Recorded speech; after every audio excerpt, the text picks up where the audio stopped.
یو ځل نبی علیه الصلاة والسلام په مسجد نبوي کې ناست دی، صحابه کرام ته ګیر چاپېره ناست دي. په دې دوران کې یو یتیم صحابي راغی، یتیم. وی د الله پاکه پیغمبره زه یتیم یم، زما د کجورو باغ دی، ما د هغې خپل باغ نه دیوال تاوو، ما وی چې هسې نه دا رانه څوک قبضه کړي. خو د الله پاکه پیغمبره چې کله ما خپل باغ ته دیوال کو، نو چې کله زه دیوال سیده بیامه نو زما سره یو ګاونډي دی، د هغه کجوره زما طرف ته راځي، او که هغه ته پرېږدم نو بیا زما دیوال کږېږي. نو ما هغه ته ووي چېره دا کجوره ماله راکړه نو زه به د خپل دیوال نیغ کړمه. خیر دی یو بوټی دی دا ماله راکړه، زما طرف ته به راشي. هغه راته انکار کوي، د الله پاکه پیغمبر هغه کجوره ماله نه راکوي. نبی علیه صلات وسلام ورته وفرمیل څه دې غرض دی، زه ستا سپارش وکړم هغه ته؟ او وی د الله پاکه پیغمبره که سپارش دې وکړو نو ښه به یي. نبی علیه السلام به په یتیمانو باندې ډېر زیات خفه کېده، په خپله یتیم پاتې شوی و، د یتیم احساس ورسره ډېر و.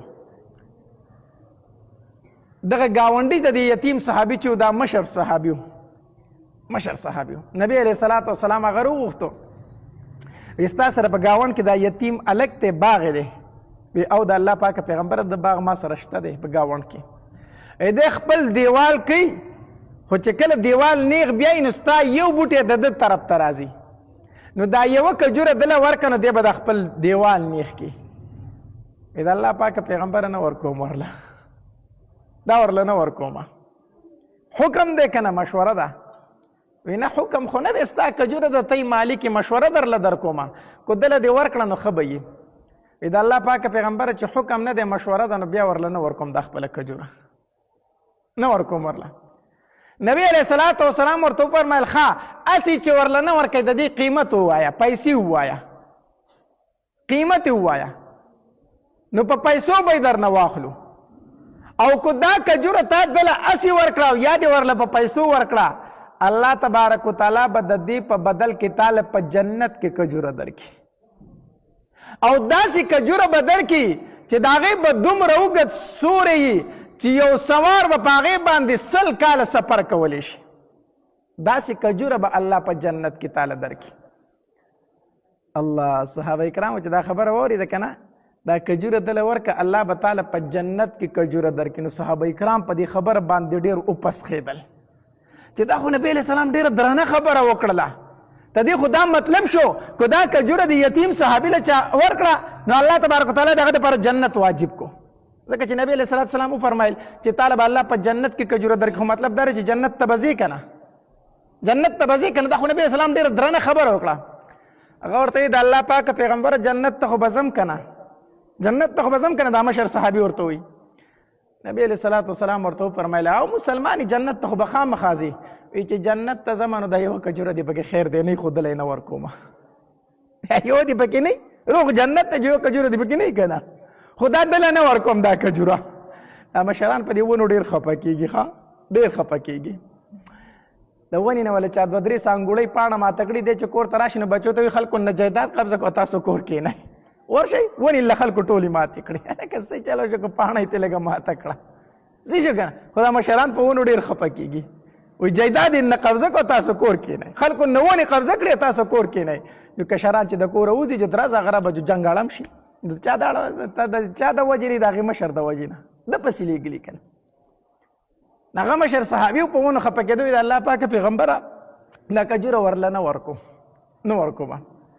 په دې مجلس کې یو صحابي ناست و، ابو دحداح رضی الله تعالی عنه. دی پاڅېدو وی د الله پاکه پیغمبره دا خبره د دې مشر صحابي سره خاصه کو عامه ده، کو دا ونه د یتیم له هر چا ورکړه نو هغه دپاره په جنت کې کجوره ده، هر چا چې ورکړه که نه دا خبره ده پورې خاص ده. نبی علیه صلات وسلام ورته وفرمیل نه د ده پورې خاص نه ده، کو دا ونه د یتیم صحابي ته هر چا ورکړه الله تبارک وتعالی به ورله د دې په بدل کې په جنت کې کجوره ورکړي. ابو دحداح رضی الله تعالی پاڅېدو، هغې مشر صحابي ته وایي ته ما پېژنې؟ هغه ورته او پېژنم د ابو دحداح یې که نه. وی په مدینه منوره کې زما باغ دی چې 600 کجورې پکې ولاړې دي، هغه باغ پېژنې؟ وی داسې به څوک چې د ابو دحداح د باغ نه به خبر نه وي. په مدینه منوره کې به داسې څوک چې هغه ته به د ابو دحداح باغ نه معلومو، د مدینې منورې ټول تاجران په دې انتظار وي چې ابو دحداح به کله خپل باغ میوه خرڅوي چې مونږ یې والو. مدینې منورې تاجران په دې انتظار وي چې د ابو دحداح د باغ کجوري به کله را رسي. په مدینه منوره کې خو ستا باغ د ټول نه غټ باغ دی. وی غټ باغ دی. وی او وی دغه یوه ونه مال راکه او زما چې د 600 کجورو کم باغ دی هغه درله مې درکو، هغه مې درله درکو، ماله صرف د یوه کجوره راکه. هغه مشر صحابي نبی علیه الصلاة والسلام ته داسې په تعجب سره وکتل. وی د الله پاکه پیغمبره د ابو دحداح دا خبره اوري، دا اوري دې څه وایي؟ نبی علیه الصلاة والسلام ورته وفرمایل وی او اورمه. وی د الله پاکه پیغمبره بیا پې ته ګواه شه چې ابو دحداح د یوې کجورې په بدل کې مال خپل باغ راکو، ته پې ګواه شه. نبی علیه السلام وفرمایل زه پې ګواه یم. بیه وشوله، یوه کجوره ابو دحداح رضی الله تعالی ته میلاو شوه او د 600 کجورو باغي هغې مشر صحابي له ورکو چې هغه له ورکو. ابو دحداح رضی الله عنه نبی علیه الصلاة والسلام ته وفرمایل وی د الله پاکه پیغمبره اوس زه دا یوه کجوره د یتیم صحابي ته ورکومه، دا یوه کجوره د دې یتیم شوله، دی د خپل دیوال نیخ کې دا کجوره ما دله ورکړله. بیا یې ورته وفرمایل وی د الله پاکه پیغمبره ته دې په بدل کې خو الله ماله په جنت کې کجوره راکړه که نه، ته دې په بدل کې خو ما ته په جنت کې ونه میلاو شو که نه. نبی علیه الصلاة والسلام ورته وفرمایل وی نه نه. ابو دحداح رضی الله تعالی حیران شو چې د 600 کجورو باغ هم لاړ او په جنت کې ونه هم میلاو نه شوله. نبی علیه الصلاة والسلام ورته وفرمایل ابو دحداح ما خو وی چې دا یوه کجوره دې صحابي ته چا ورکړه نو الله تبارک وتعالی به په جنت کې یوه کجوره ورکړي. تا خو د 600 کجورو باغ ورکو، د هغې په بدل کې الله تعالی په جنت کې دومره کجورې درکړي، دومره ونې درکړي چې د هغې شمېرل ممکن نه دي، د هغې شمېرل ممکن نه دي. او بیا نبی علیه السلام وفرمایل وی ابو دحداح د هغې میوو د هغې کجورو چې کومه میوه ده نو څه ښایسته میوه ده، څه ښکلې ونې دي. نبی علیه السلام بار بار لګیاو ابو دحداح څه ښکلې بیه دې وکړه، څه ښکلې کجورې دې د جنت واغستې، بار بار یې دا خبره کوله. په مجلس کې چې څومره صحابه کرام ناستو که نه، نبی علیه السلام دا خبره دومره پیرې بار بار وکړه چې هر صحابي دا ارمان وکړو چې کاش زه ابو دحداح وی، کاش چې دا معامله ما کړی وی. ابو دحداح رضی الله تعالی د مجلس نه راپاڅېدو، په دغې باغ کې په منځ کې د ده کور هم و، په د خپل باغ کې دننه پاتې کېدو.